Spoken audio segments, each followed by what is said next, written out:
Meus amigos e minhas amigas, essa é uma enchente que está acontecendo na Rua Espinosa, esquina com a Pedro II, no Carlos Prates, em Belo Horizonte. Uma forte chuva está caindo nesse momento, está alagando todos os carros que estão tentando passar. Veja o seguinte, muitos carros se arriscando.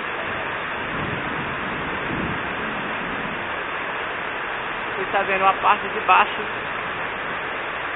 da avenida da Rua Espinosa, esquina com Pedro II.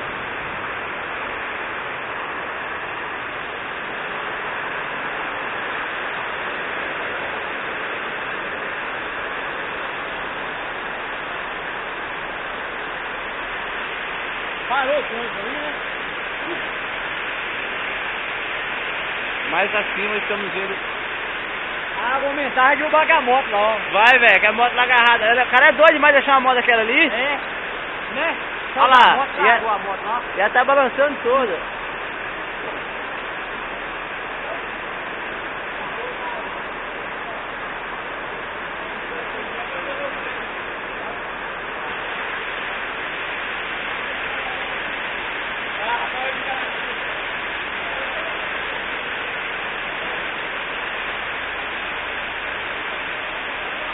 Por aí, meu menino. Esse carro aqui já entrou água no motor dele, ó. Aquele que vai voltar. É. Aí já é.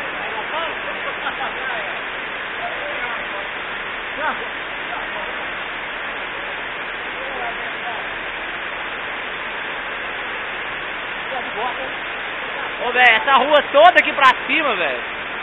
Toda, até lá em cima. Parecendo um rio, velho. Não, Parou, aquele ali pronto. já entrou.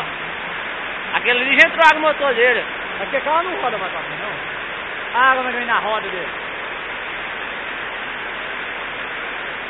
Olha o posicionamento. Ô, você me afoga ali, Zé. Vê, Zé? Você é doido? Ô, Zé. Desculpa, Zé. Alô, Zé. Ô, valeu, Zé.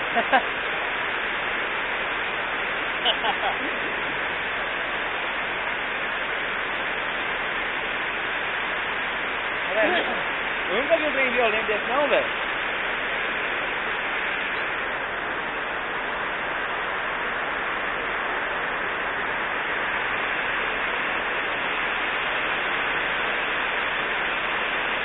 Sabia que não ia demorar pra chover, tava bem calor demais.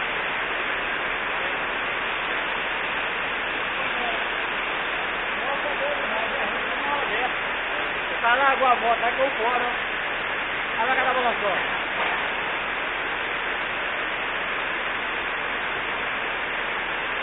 Eu acho que entrou água no motor daquele carro lá da frente, ó. Se o caminhão não quer ir.